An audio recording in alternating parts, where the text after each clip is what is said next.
Assalamualaikum warahmatullahi wabarakatuh. Kembali lagi di Ayo Berkisah, di mana kita akan berkisah tentang banyak hal di sini. Baik kita berkisah tentang tokoh, peristiwa, sejarah, atau kejadian unik lainnya.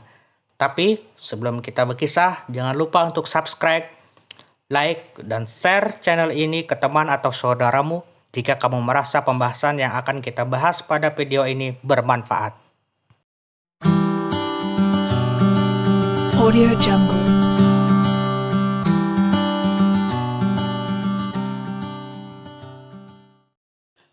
Pagi harinya, suasana di kota Banjarmasin terlihat normal seperti hari-hari biasanya.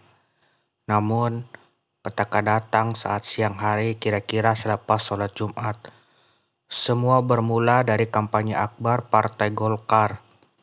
Hal itu merupakan hari terakhir kampanye Partai Golkar dalam pemilu tahun 1997. Mulanya, kegiatan kampanye berjalan tertib.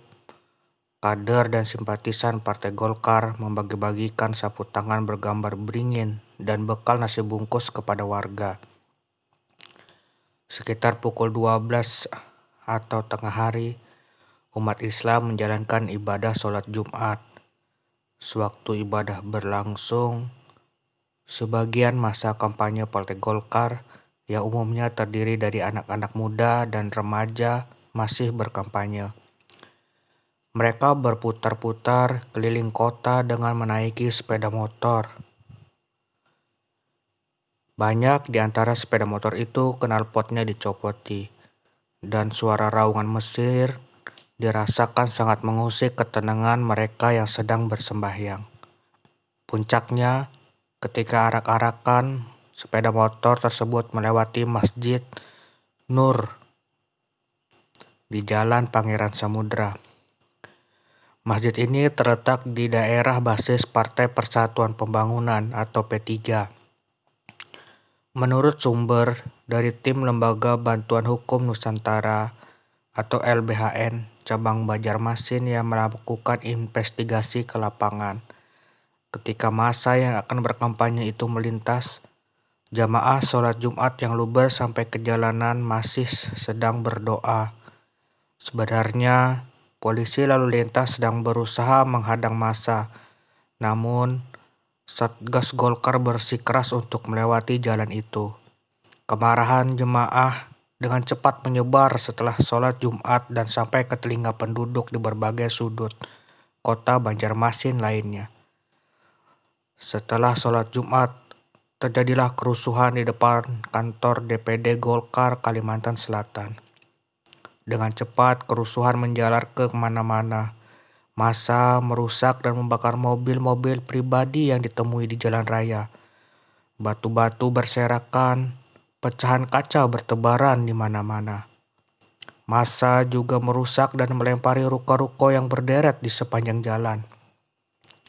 Di depan Mitra Plaza, petugas mulai menutup jalanan dan membuat pagar betis untuk melindungi kompleks pertokoan itu.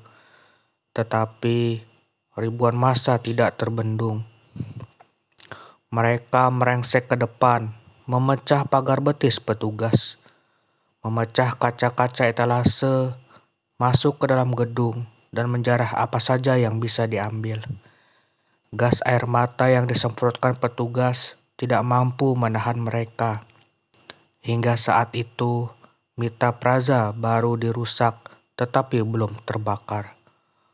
Kemudian, sebuah sedan putih didorong dan ditabrakkan ke kaca etalase Toys Kit di lantai dasar.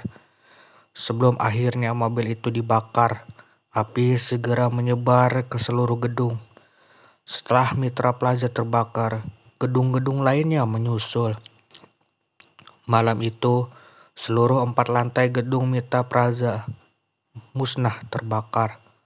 Sementara itu, kerusuhan tidak hanya menjangkau kawasan pertokoan. Wilayah pemukiman penduduk pun mulai terkena. Sejumlah rumah ibadah hancur. Pada saat itu, Gubernur Kalsel Gusti Hasan Aman merasa sangat kaget dan seolah tidak percaya melihat ulah massa yang begitu brutal. Dilaporkan ratusan penduduk tewas dan luka parah, belum termasuk yang luka-luka ringan. Sedikitnya Jumlah korban jiwa Jumat Kelabu mencapai 142 orang.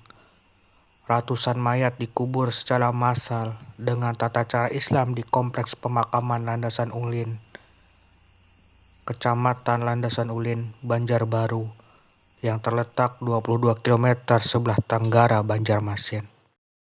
Dari peristiwa masa lalu terjadinya Jumat Kelabu, seyogyanya kita bisa mengambil beberapa pelajaran bahwasanya perbedaan pilihan itu adalah hal wajar, akan tetapi kita selalu berusaha untuk menjaga persatuan dan kesatuan bangsa untuk Indonesia yang lebih baik. Itulah tadi kisah tentang Jumat Kelabu. Semoga kita bisa mengambil hikmah dan pelajaran dari kejadian tersebut. Nantikan terus video-video selanjutnya dari Ayo Berkisah.